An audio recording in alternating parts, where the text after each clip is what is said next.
Right, I think we're on. Hello, Maidenettes and Maidenites. It's that time again.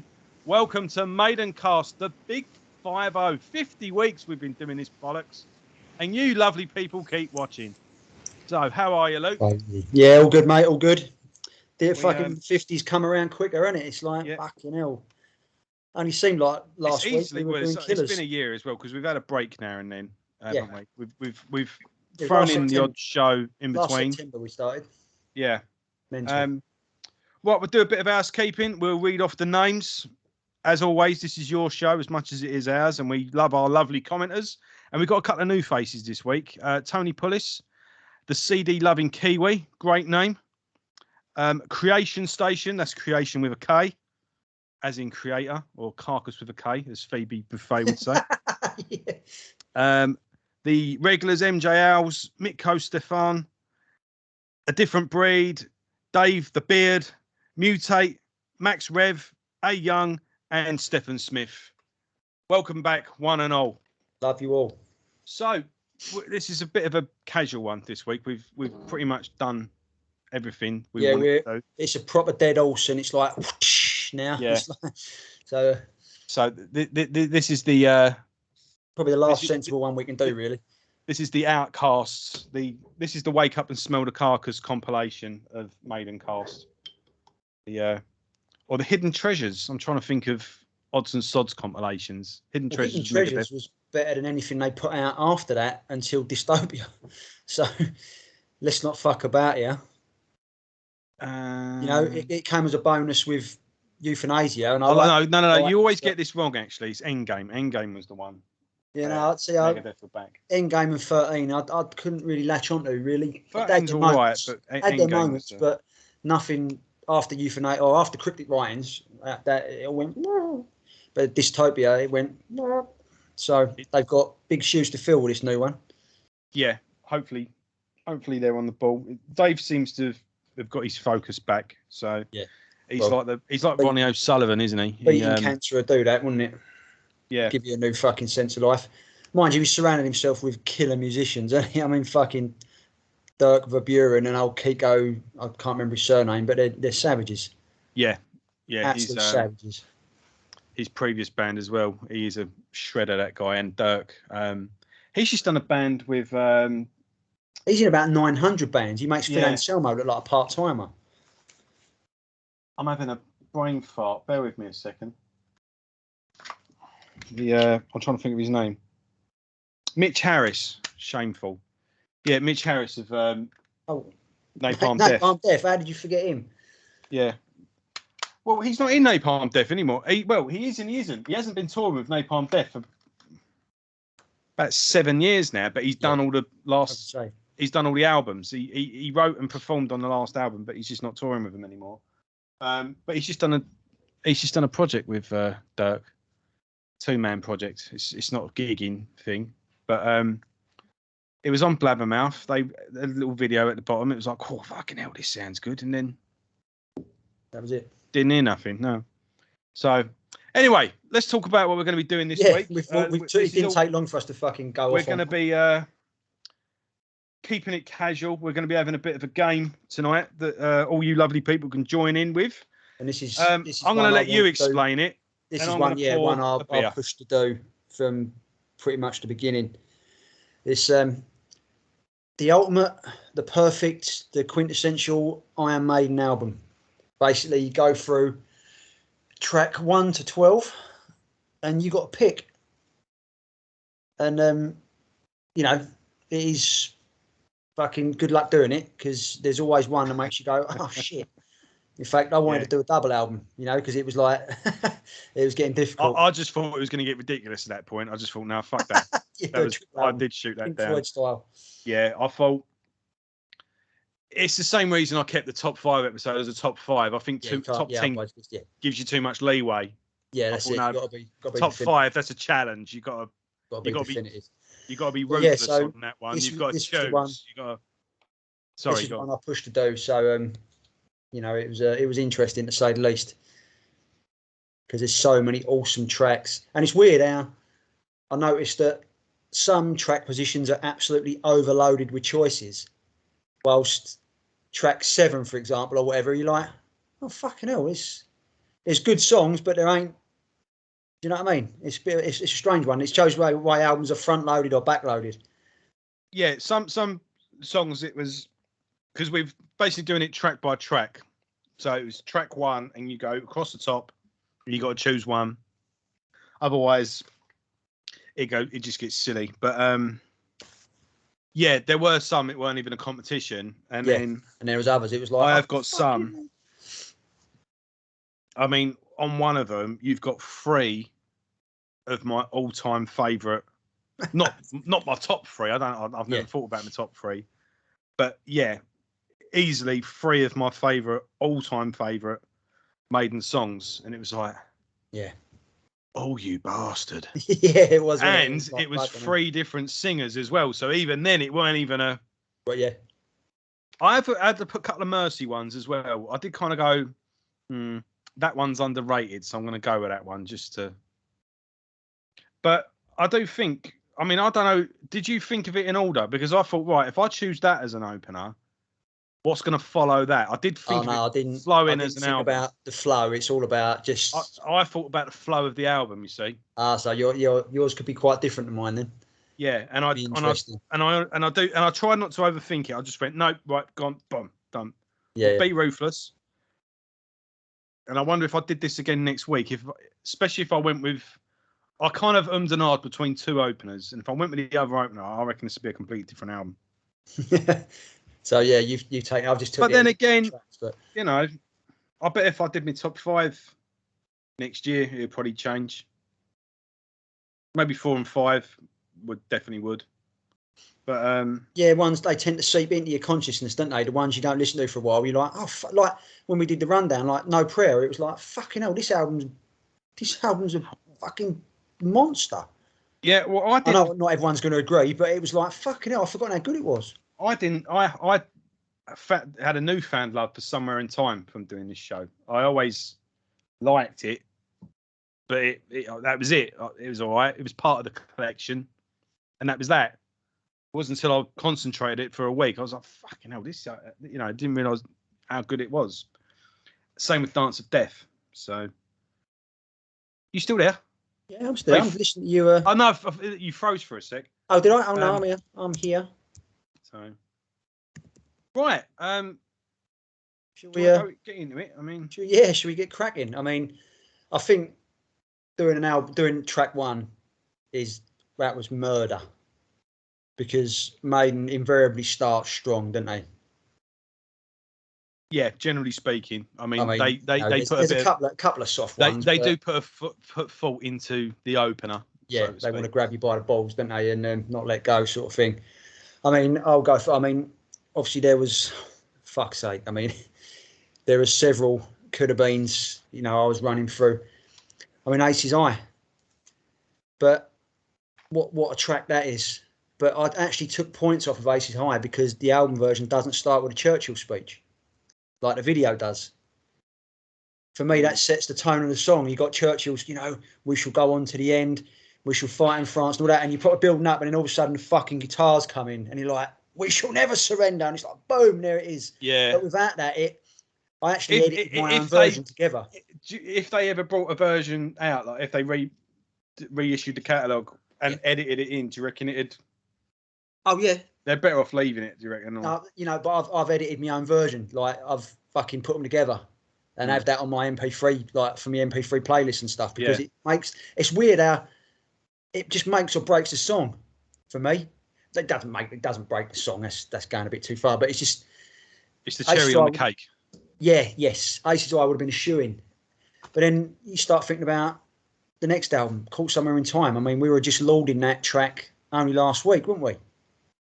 Saying what an absolute monster it is when it kicks in.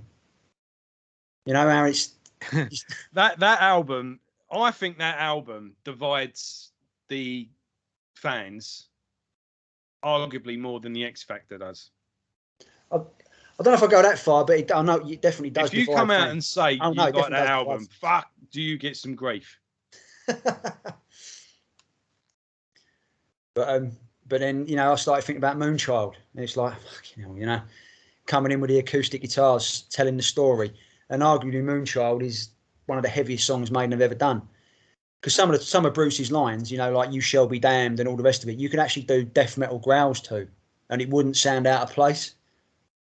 Yeah, a lot of death metal bands insist on doing Aces High, and it don't work. No, it doesn't. But something like Moonchild would lend itself to a proper extreme metal band, really. Yeah. You know, Be Quick or Be Dead. Fucking hell, I mean, what a banger that is. I mean, after a lot, I mean, I'm going that would be a good death metaler. Either Be Quick or Be Dead, or a band like Entombed. Yeah. To say maybe like a technical sort of melodic band could do Moonchild, but like Entombed, well, what they Entombed got nicknamed in the end Death and Roll, didn't they? Yeah, they did. Yeah, death metal did Death and Roll, and they had more. Their later albums had more in common, like with Motorhead than what they would have. Definitely not a groove band. But yeah, a band of that ilk would do a really good version of Be Quick or Be Dead, I reckon. Yeah. I mean, ultimately, after a lot of soul searching, I settled on the 11-minute beast that is Sign of the Cross,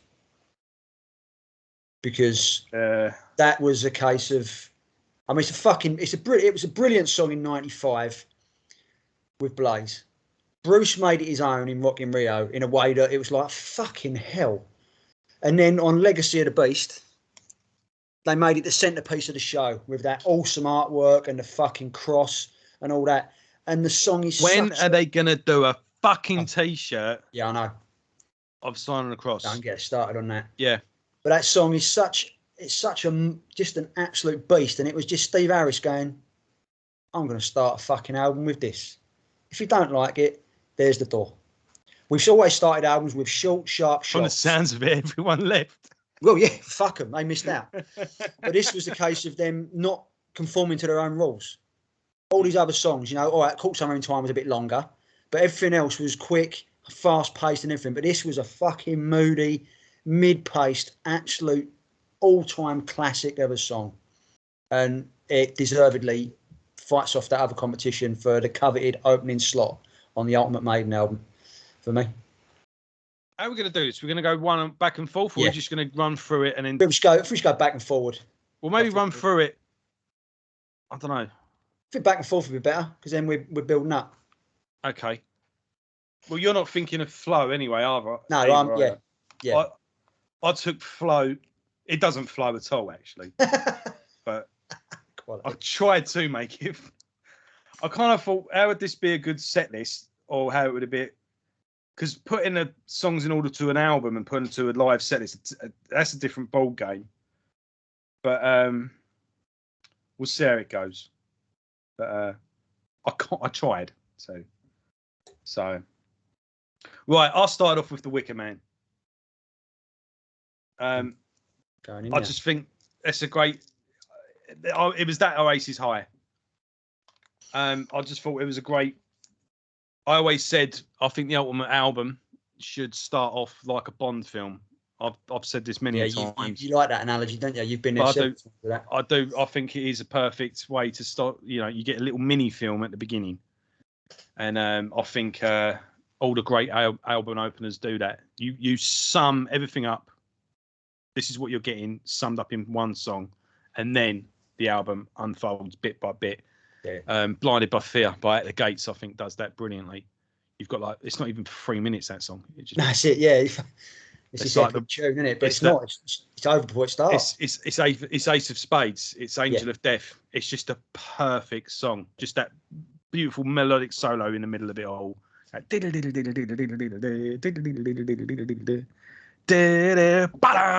just kicks straight back in. Straight in, yeah.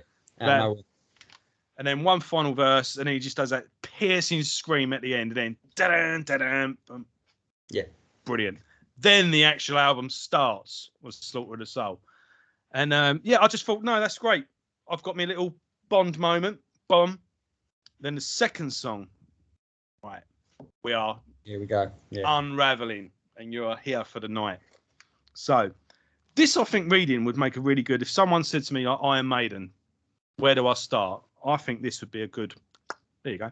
Try that. But yeah, right. Track 2. Yeah. So yeah, completely different fucking tracks there. Yeah. Track 2. Oh yeah, go on. No, I love Sign of the Cross. I know you do. You've argued it. It's probably Stevie's. Well, until before Senjutsu come out, I don't know where you stand now. I'd but get you the lyrics argued to that song tattooed on my back. But it's his best epic, didn't you? But I don't know. I just didn't think it was. Is it an album opener? I mean, even the bands didn't even open with it on the tour.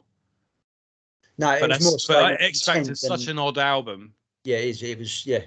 It's well, if you didn't open with that, what would you open with? And it's like, yeah, exactly. So it was probably right. Where do we put this? And it was, oh fuck it, just put it at the beginning. Yeah, that's it. Just to throw people. But no, I mean, Right, track 2. Not strangely for me, there wasn't a great deal of competition here. You know, not to say that there isn't some brilliant track 2s. I mean, fucking hell, wasted years being one of them. Ghost of the Navigator always grabbed me. That's such a fucking great song. It was hearing Nico just slaughter that kit and the melodies and everything. It contained everything that makes Maiden great in that 6.5 minutes.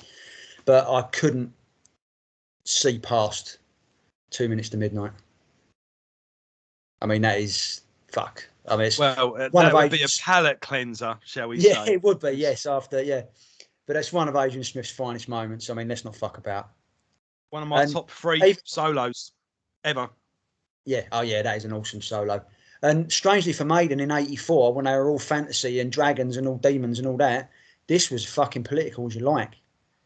You know, talking about, feeding the war machine with our babies and all the rest of it. And, it proper stings lyrically. Even it resonates today. And it's unusual for you to say that about Maiden lyrics, but they really do. They resonate through the fucking ages, these lyrics to this song. It is a proper anti-war song, and it's awesome. And it gladly takes number 2 for my album. All right, I went with Revelations. Fucking hell. I again just thinking, you got the big whoa. Yeah. Ba-dum, ba-dum, and I just love the way that song unfolds. It just comes over in layers, doesn't it? And then you got the beautiful melodic precursor to the chorus. Yeah. And it's just a multi-layered song. I just thought, this would be a good open things up. And it's a good introduction to Bruce as well, because this is his first ever writing contribution for Maiden, wasn't it? Oh, was it? He couldn't write for Number of the Beast for contractual reasons. I reckon he did. Probably added melodies and lyrics, but he couldn't have his name on anything. I wonder how, if he did though, how does he get round? I don't know. Yeah. Is somewhere in there? Is there like a pseudonym name that he's under or something like that? I don't know. I wouldn't. I don't know. I don't know. But I mean, in legally speaking and all the rest of it, this is the first time you see Dickinson's name, and it's on his own as well, because he has these magic moments, doesn't he, where he says, "Here you go, lads. Here's a tune," and invariably it's a banger. And this is, this is a fucking awesome song, and it gets overlooked for me because I cannot stand the sound of Peace of Mind. And I skip the track because the production is so Live After Death was what hooked me, that version. And that's watching the video as well, not listening to the album. So I just thought, that's a good little second intro to what's to come. Definitely eclectic. I mean, it shows how how different it is already. Tracks 1 and 2 for us. Track 3. Fuck me, there was some competition here.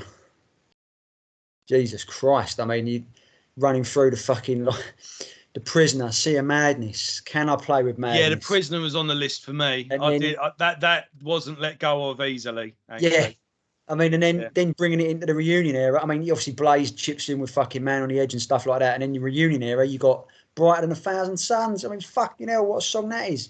Mother of Mercy, I've got a soft spot for, and The Writing on the Wall as well. That song has come out of nowhere to claim a piece of my heart, but I couldn't.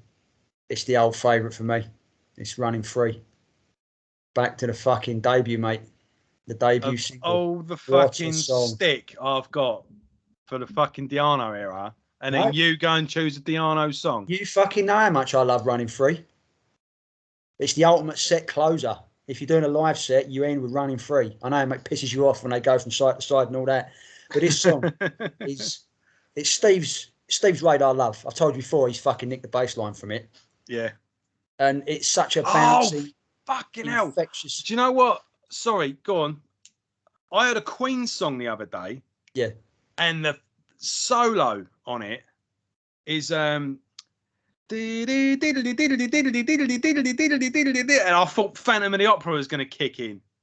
I was like, you did. Funny enough, it was an old Queen song. I didn't know what the song was. All these old fucking roadies have been coming out, and they doing interviews, and they always go back. There was a story about Dennis Stratton who made Phantom of the Opera sound like a Queen song because they'd written it, and they all fucked off down the pub, but Dennis Stratton stayed behind, and he added a load of shit to it, and they come back and said, "Fuck me, this sounds like Queen. We can't have this," and deleted it all. So perhaps it. Right. I was listening to Planet Rock. I was just doing the school run, and I don't know what the song was, but I'm not a big Queen fan. I know a greatest hits. I know the hits, and that's it. I've never actually listened to a Queen album. Yeah, no, I'm the same as you. The greatest hits is it's some of the most iconic songs ever written, but I'm not. I just never felt the need to dig that deep into them. Yeah, but I know many a Queen fan are probably fucking throwing a laptop into the river now. There's a few on my side of the fence. But, yeah, it's not by a thing. I go into a record shop. I just don't feel the need to dig deeper with Queen because I know the songs the songs I do know, you know. Yeah. But this song was clearly Queen, but I didn't know what the song was, and it was a right crazy song as well. And then there's this little section, and I forget how fucking good guitarist Brian May is. Oh yeah. And but there was this, and it's like you've nicked that direct. Fuck that guy that sued them for Hello Bid Our Name. Yeah. Wait till Brian May's skin because he's coming for you lot. So, you nicked that fucking lead from Phantom of the Opera. So in our final fucking episode of Maidencast, we're going to destroy Maiden.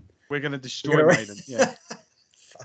It's all Brian May's coming after you, Rod. Yeah. Get your fucking solicitor ready.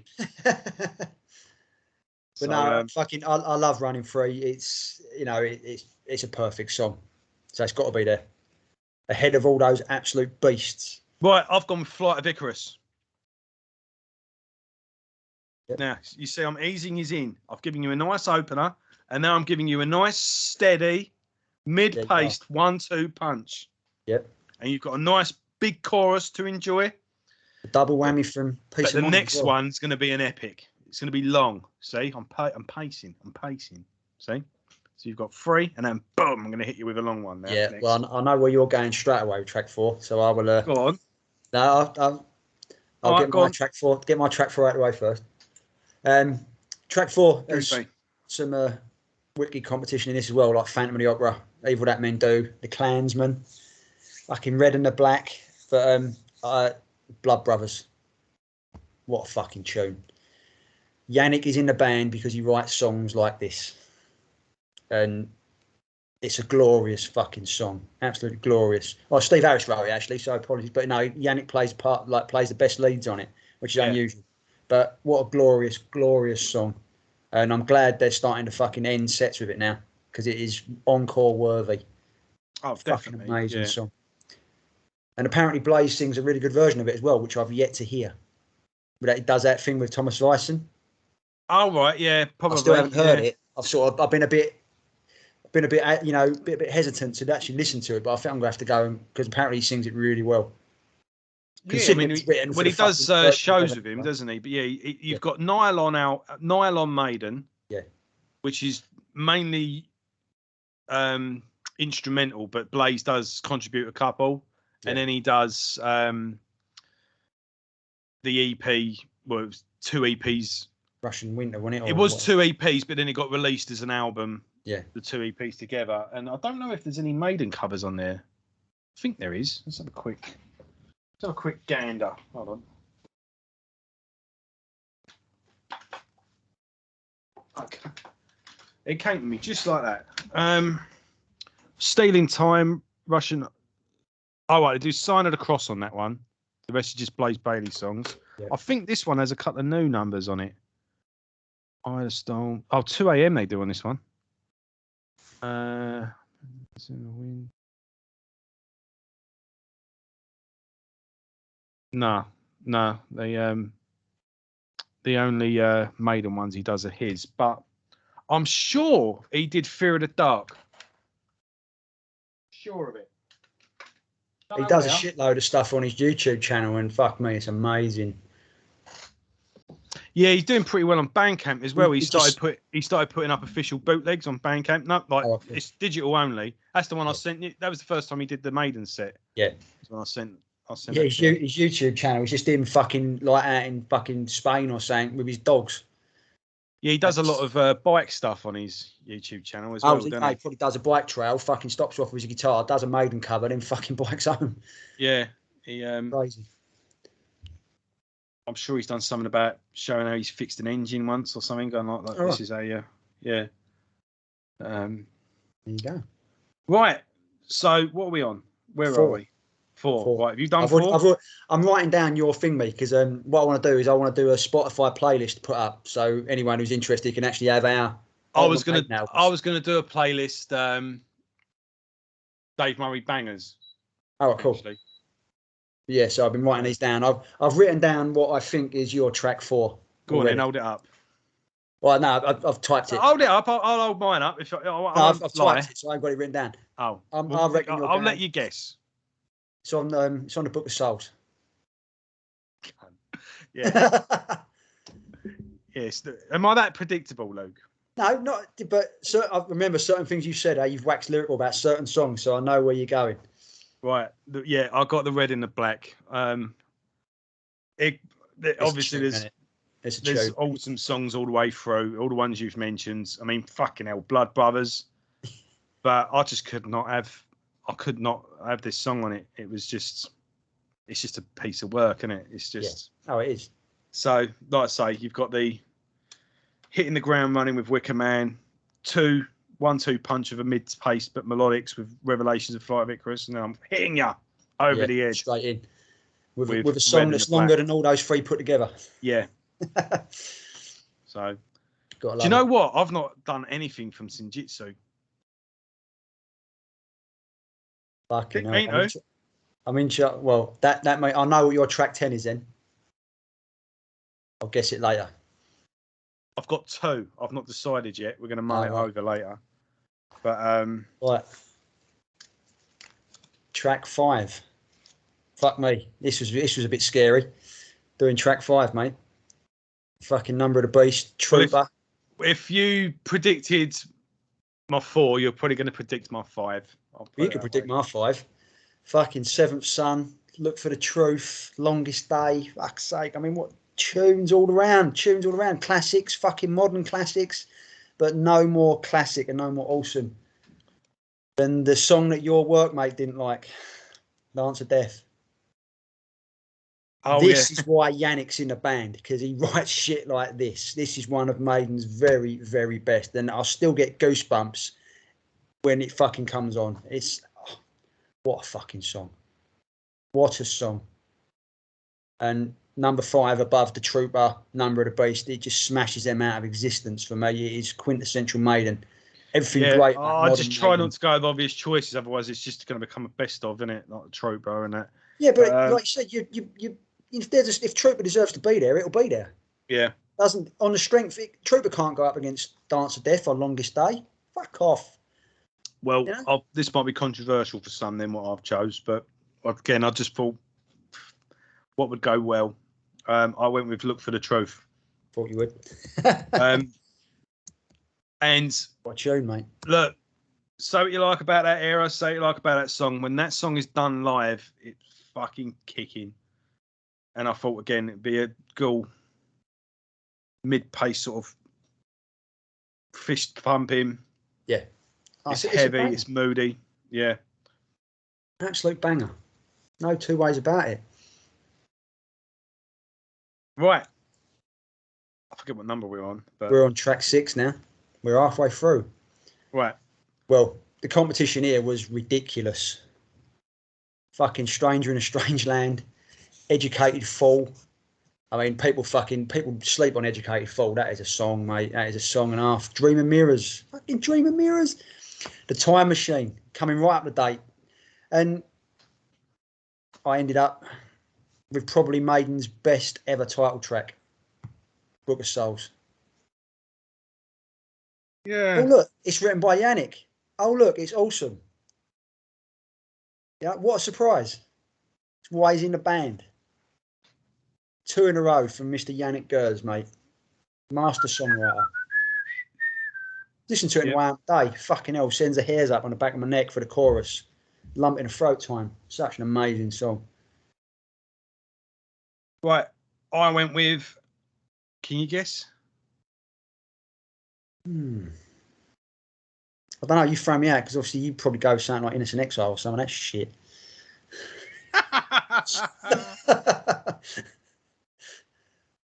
I went with Still Life. Oh, fucking hell, I forgot Still Life. Purely because live it's awesome, but album version is dull. And I've got a kicking for that on Reddit, by the way. Yeah, serves you right. I love this song. I think it's one of Maiden's most underrated songs. It is I think I should be sick of this song. It should be played to death, and it should be everywhere, but it's not. And it hasn't been played since 1988. No, it hasn't. They didn't even fucking play it when they rebought Maiden England setlist back. They skipped it. Bastards. Yeah, don't know why. I think it's a fantastic song. Again, I love the way it just builds up. I love that riff, that little ring at the end, and then just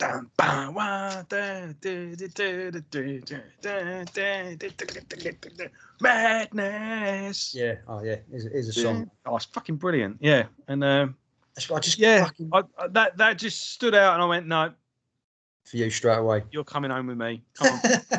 So I just can't, because it's on that production lets it down a peace of mind. So that's why the production. You can't know. People that bang on about fucking production. So fucking weak. When you listen to the live version is awesome, and that's what it should sound like on the album. Then that's what the song sounds like. It's the song. I think I'm not going by fucking production. No, I just can't. But for me, you can't have nothing on there with Martin Birch. Then it's not as good a song as Book of Souls for me. So oh yeah, I won't.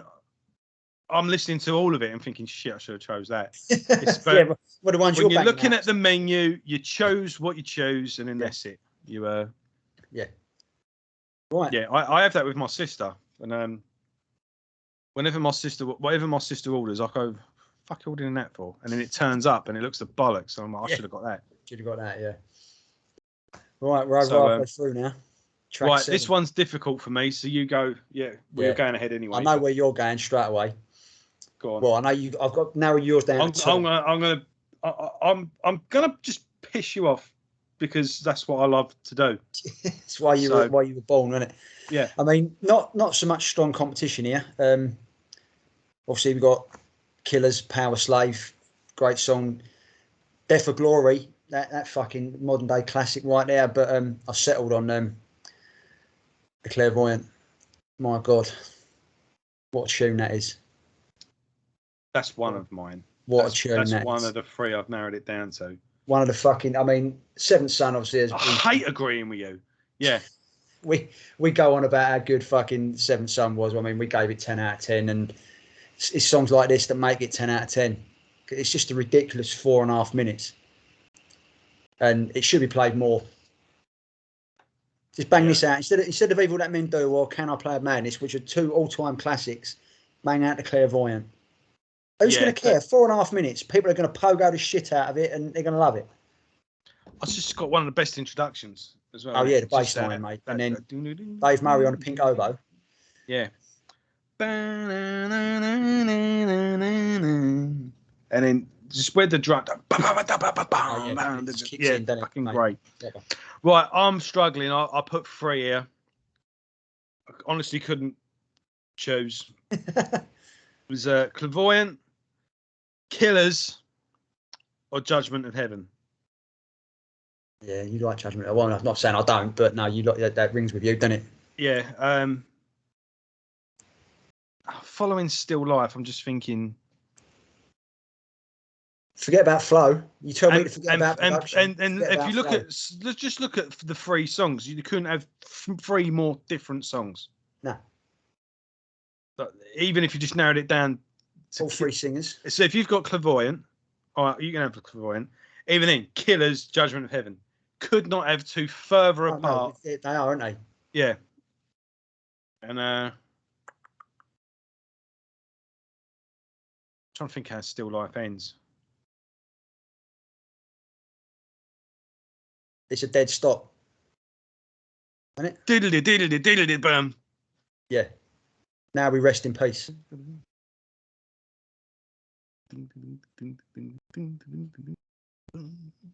Build up. Oh yeah. No, I'm just trying to sing out of my head, right? So we've got that option A, or we've got bagga bum. What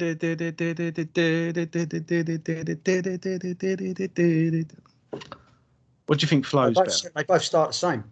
They both start on the bass. But they do, yeah. Yeah, you know, they're both bassline intros.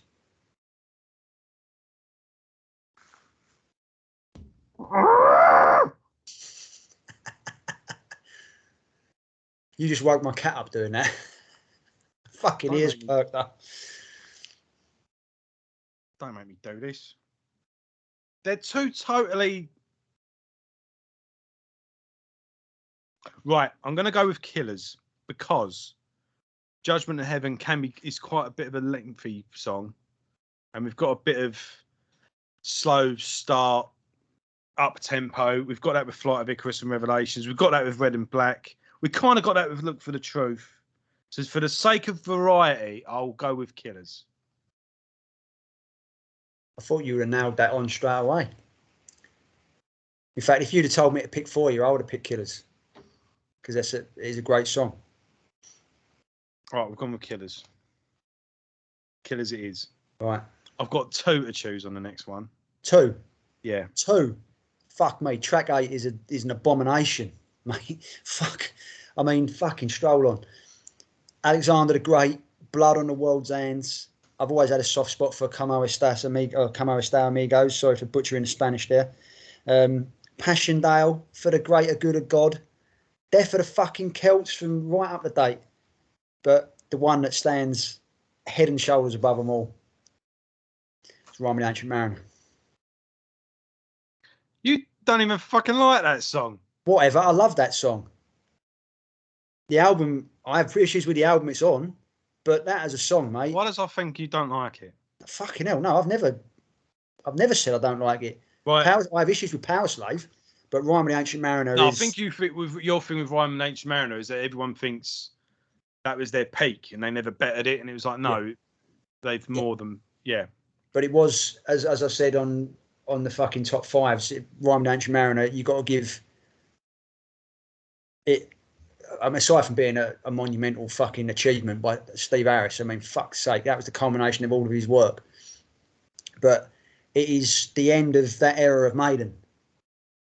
It's gone as far as they've gone. And they pushed all that into Rhyme of the Ancient Mariner. It's 13 minutes, 45 seconds of just perfection. I mean, it bucks the trend with epic songs as well, because most epic songs start slowly and you get a 3-minute intro. This, it's fucking straight in. Scares you to death if you ain't prepared for it. And it's just monumental storytelling. And plus, it's a history lesson as well. Gets you into fucking poetry. You know, it's got everything you want. You can play this song to a child at school in English literature when they're doing a poetry lesson. Samuel Taylor Coleridge. Listen to this song. Read this poem. Awesome. You weren't in school today, but yeah. No, yeah. But that's why it beats off such amazing competition. I mean, Alexander the Great. I mean, listen to that the other day, fuck's sake. But it's Rhyme of the Ancient Mariner all day. Right.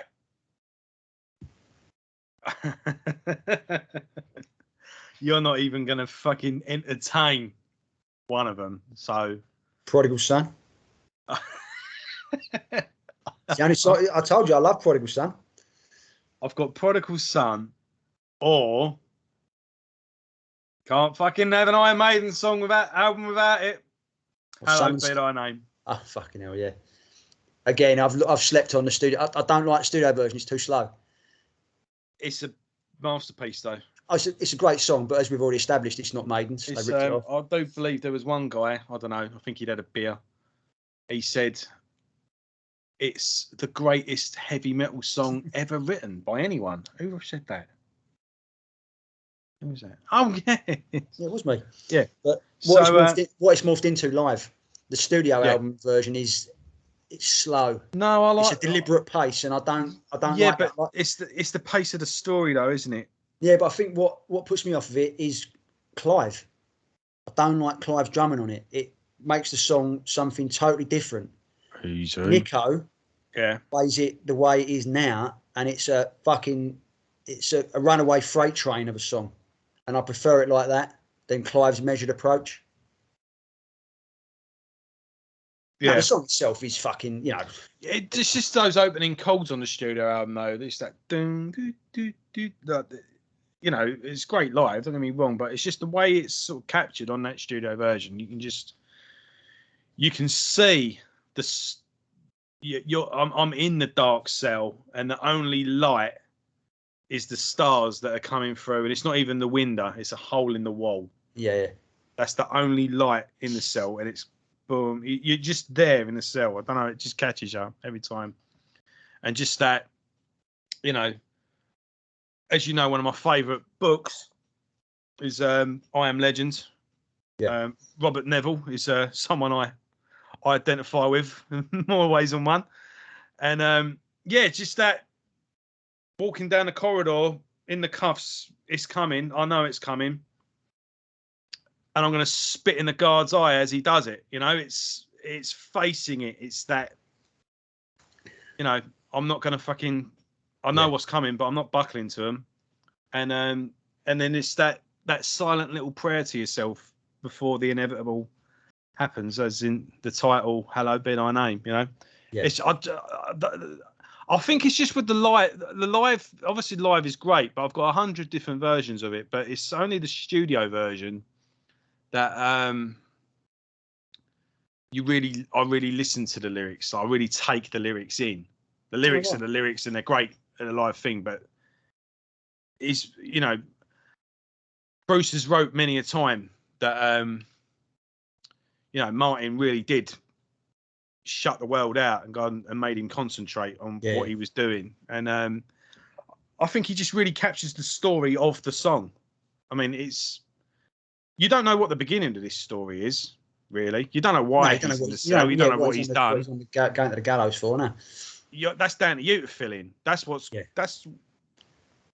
all great art is. It's for you to place yourself in and go, well, what you're the gap. You're the missing. Yeah. You're what's missing. And everyone can look at something in a different way. So you speak to anyone, they will all have a different interpretation of why that prisoner's being executed, and you've gone through that album, you've gone through The Prisoner, you've gone through all these stories of heroes, so you want to put this is a hero that's getting killed here, and it's brilliant, it's absolutely brilliant. So I think we've gone. So is that your pick because you were struggling with that? No, I've struggled at the time, but I think we've won. I mean, I love Prodigal Son, but come on. It's got to be hallowed, isn't it? Come on. Don't fuck about. Right. Track 9. Not a lot going on track 9s, was there? Not to say they're not good songs, but there's no all-time... Well, not to say there's none. It's very slim pickings. I mean, I toyed around with Bring Your Daughter, because not many Maiden albums get past track 8, do they? Not the early ones, anyway. And I ended up with choosing between... I'll Bring Your Daughter to the Slaughter. Obviously, just an irreverent classic. I've got that on my next... Track 9. Oh. I'll put that for the next one. Bollocks. Oh, okay. Yeah, so no, Bring Your Daughter to the Slaughter. The Parchment is growing on me like a rash from Senjutsu. You're still not having that, are you? Still not getting there. I don't know. I've not listened to it. I thought you would have cracked it by now. But it was stuck in my head the next day, though. Yeah. So, but ultimately, I landed on the double bass drum keyboard driven Face in the Sand. What a song! I've got I've gone completely. I've got a whole line, and then the next thing I couldn't decide between Daughter and Face in the Sand. Oh, nice. So, I mean, Bring Your Daughter to the Store is just a fucking classic, isn't it? It's so corny and cliched and a bit shit, but I love it. Yeah, I see exactly what you mean. Yeah, it's only written because those songs rhyme. Those two words rhyme, don't they? No, but again, it's make me a song in the 80s that would have been on a soundtrack to a horror film. Yeah, it's this, isn't it? There you go. It just sums it up brilliantly, doesn't it? Yeah. And it never actually made it on the fucking film. Yeah, it's not in the film at all. No, it's not even on the Nightmare on Street 5. It's not even on the soundtrack. But it credits. Ain't there? Is it on the credits at the end? Yeah, it would be because it's on the soundtrack. How many times did you used to see a video of a song that's meant to be in a film, and you're like, oh yeah, and you watch the video, and this film's going to be awesome. You go watch it, and it's like, yeah, pile of shit. And then it comes up during the ending credits. Yeah. But Face in the Sand is so fucking. It's. We said it at the time, didn't we? What a fucking song this is. Those keyboards, the drums, the fucking riffs, the lyrics. Oh, just that intense introduction. It is, isn't it?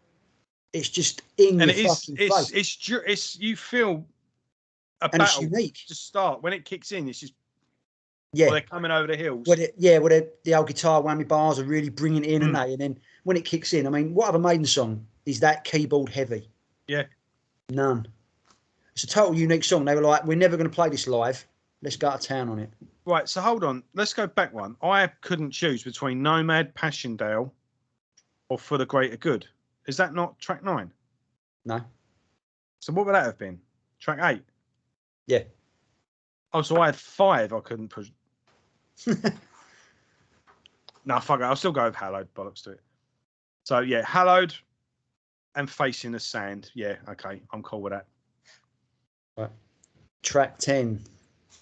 This is the end of a lot of Maiden albums, track 10. And I had a choice of 3 here. I had the underrated classic, Mother Russia. Come at me, I'll fight you. I love that song. The thin line between love and hate. Dave Murray taking it to the next fucking level. And Bruce is one of Bruce's best ever vocal performances as well. And this is the first time Davey really did an epic as well. He normally does a short, sharp bangers, but he went, no, I'm having it. And this is his Passchendaele, because that was the first time Adrian done an epic, and it just stood head and shoulders above. But the winner, without a fucking shadow of a doubt, we're right bang up to date. Hell on Earth. Yeah, I've got Age of Innocence. Yeah, I'm going to swap it. I'm going to swap it for Hell on Earth. Yeah, Hell on Earth is. I ballsed up my numbers as well, and I'm not going to go Face in the Sand and Age. They have 2 off the same album. So start. As much as I like Age of Innocence, I'm going to swap that for Hell on Earth. Yeah, I mean, I think the entire world is in agreement that Hell on Earth is the standout moment on Senjutsu and one of the standout moments of Steve Harris's career. I mean, it's just a fucking ridiculous bit of songwriting, isn't it? Yeah. Now, track 12 was a tough one. Hang back, we've got track 11 yet, son. Oh! You're all over the show, aren't you? Right. Track 11. That's how I've ballsed up, isn't it? I've got 2 number 8s and gone... Brr. Right, so where's Age of Innocence? Is that... Age of Innocence was track... that would be track 10. Oh, bollocks. All right, so I've got Hell on Earth. Yeah, Hell on Earth, track 10. Track 11, there ain't a lot of choice here because not many Maiden albums get this far. Oh, well, you're going to have to give it to me because I'm completely out of whack. The three I think Killer's got that far, did it? No, that only got to track 10, didn't it? Drifter. 11 if you count the... Twilight Zone, yeah. But no, track 11, it was 3 fucking insane pieces of music. All totally different, but equally ridiculous, and I really struggle with this. Got The Unbeliever. My God, what a fucking song. Yannick Gers fucking ripping it up, mate, again. And that bridge section for The Unbeliever with the dueling solos, fucking hell, mate. I mean, that's Maiden at their finest on an album that no one fucking likes. You're losers, the lot of you. When the Wild Wind Blows, that is Steve Harris at his best. That is a monumental music in there. But no matter how monumental that both them songs are, Bruce Dickinson went, "Hold my beer." Oh shit! Yeah. And wrote and won a piano in a raffle, and gave us Empire of the Clouds. Standing ovation for that man. Fucking hell! I mean, even Steve Harris said, "Fuck's sake, he beat me." Maiden's longest song, but it doesn't. Yeah. It doesn't feel like 5 minutes, let alone 18. It just zips by. I think I'm going to go with Unbeliever on mine, though. I struck all 3 of them. They're fuck's sake. I mean, it's just ridiculous. It just fits. It just fits. Yeah. But no, I mean, I did struggle. But funny enough, I went to the cinema the other day with my dad and dropped my dad home. And Planet Rock have a thing where they have a show where they just play long songs. All right. And we just do the epic long song. Yeah. The audience generally write in and say so they play some old Genesis song or some prog rock song. And it was like, right, see you later. And he's like, right, I'll give you the bill. And I heard and I cut my dad short. Yeah. I'll give you a bell thing. Yeah, right, see ya. Fucking hell, mate. You can listen to that song at any time. And I fucking did it. And I hope he doesn't ever watch this. Yeah. He's like, I love you, Dad, but Empire of the Clouds is on Planet Rock. And I mean, this is and I went the long way round and everything. And I'm going to say, this is the sort of song, if you pulled up outside your house when it was 3 minutes in, you'd sit outside for another 15 minutes, wouldn't you, waiting for the song to finish. It's just a fucking masterpiece. Yeah. I mean, it's just ridiculous. And, one of their greatest ever. Yeah. Play it with the orchestra, you bastards. Yeah. Yeah, that is, again, another just a achievement, isn't it? Yeah. I don't know if I'll... Track 12, I mean, that was difficult because, such choice. But saying that, the one song you have, there could have been 10 track 12s. This would probably win anyway. Do you know what I mean? Yeah. It's the one song that they put into the fucking oldies set. And no, bollocks, we're playing it. Wasn't it fucking the Seventh Son tour, wasn't it? Yeah. No, we're playing it.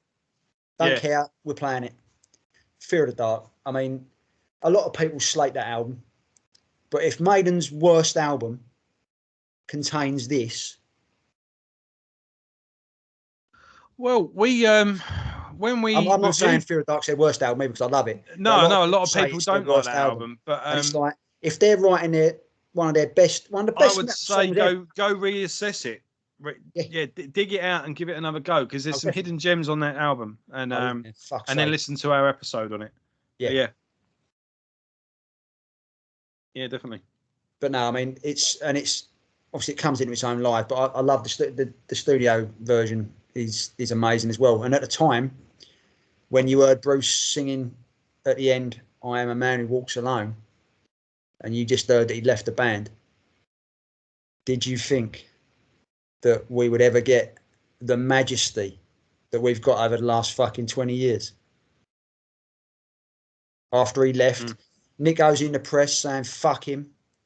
He was phoning it in. Bollocks, we don't need him. We get someone else in. It was all over, wasn't it? Oh, his name was mud. Yeah. The dream had died, hadn't it? It was fucking finished. Maiden were done, washed up, fucking over. and then they just released Senjutsu. Yeah, nearly 30 years later. One of the greatest albums ever written.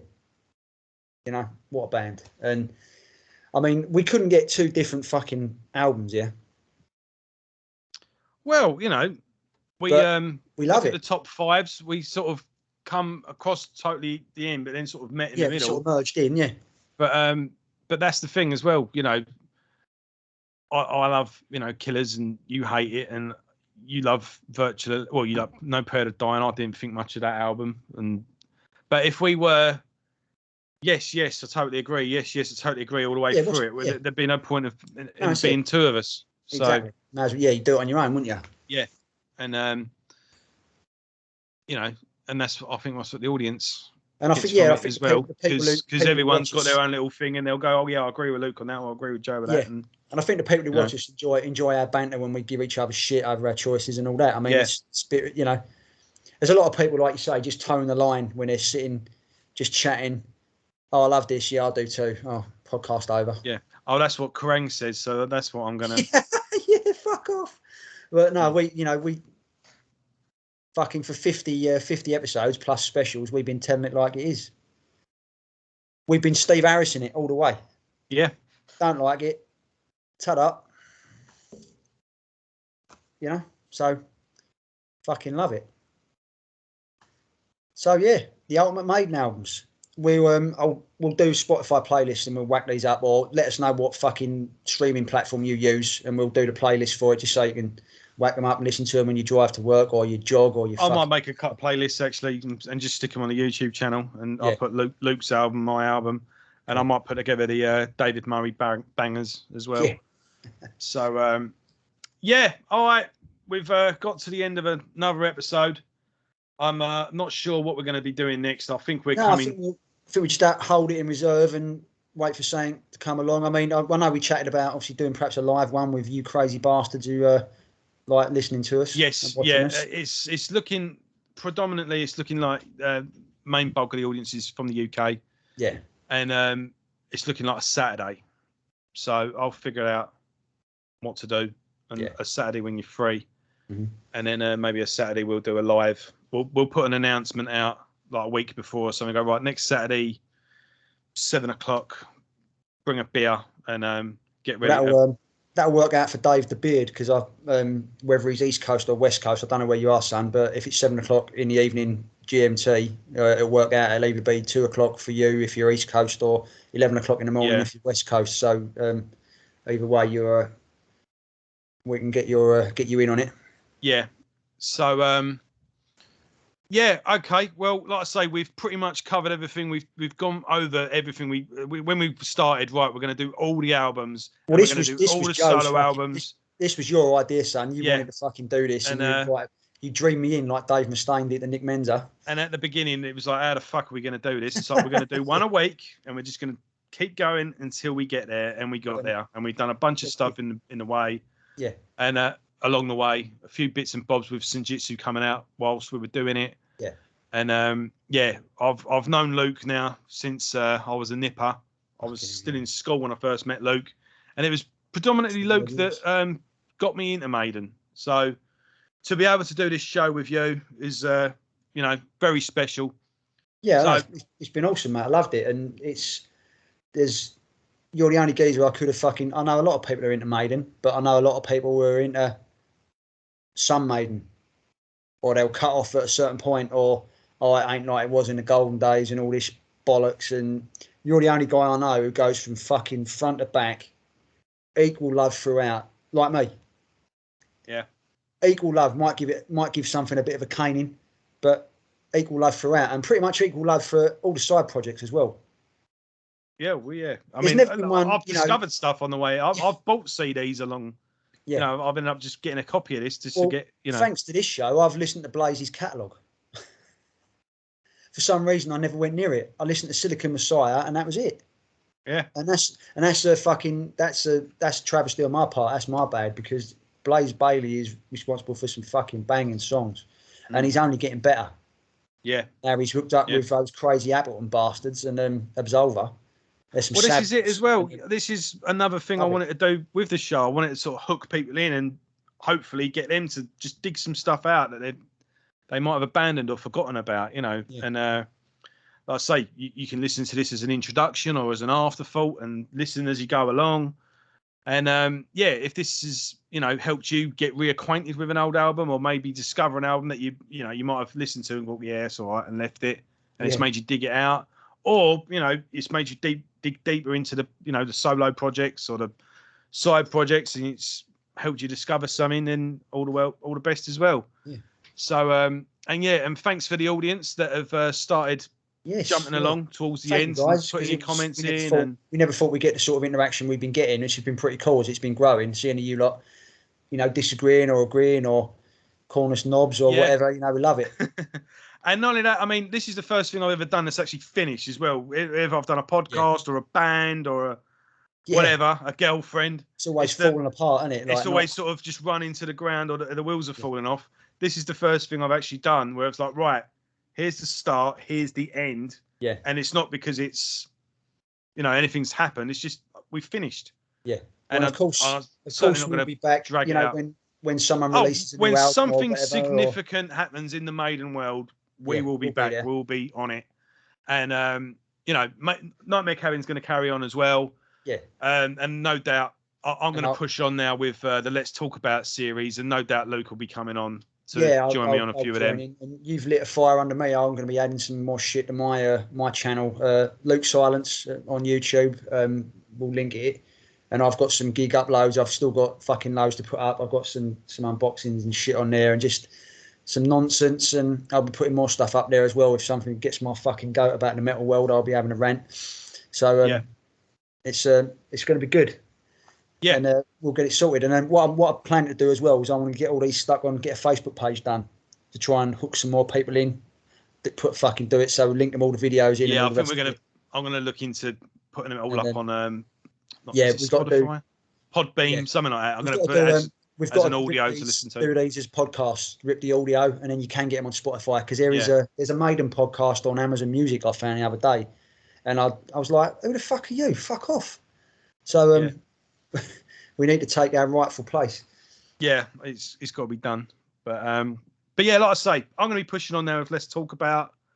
I'm going to be doing Black Sabbath to begin with. But yeah, eventually I'm going to be getting guests on to do that with me. So I'll get a guest on and we'll go through a catalogue of a band over the course of the hour. I did it with Trey from Total Metal Rejection, and we did the Deeds of Flesh back catalogue.